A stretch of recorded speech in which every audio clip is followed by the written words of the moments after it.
শুভ জন্মদিন আমার বড় বাবুর। দেখো আজকে আমার বড় বাবুর শুভ জন্মদিন। এখানে আমার ছোট বাবুও বসেছি।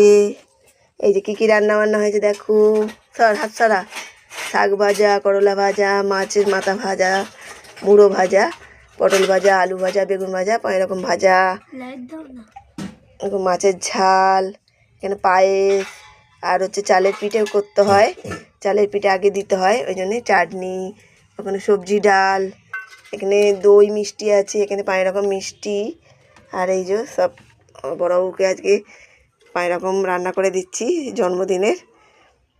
আমাদের ঘরদোর একটু অগোছালোই রয়েছে, এখন নতুন ঘর হয় নাই তো, ওই জন্যেই।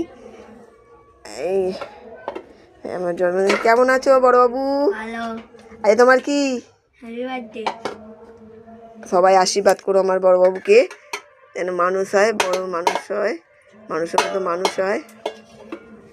আর আজ আমাবস্যা, তাই জন্য চিকেন আর হয় নাই, মাছ করেছি তাই। ছোটবাবু আজ দাদার কি? হ্যাঁ, এই যে আশীর্বাদ হবে। ও আশীর্বাদটা করে নাও, সব দিয়েছি।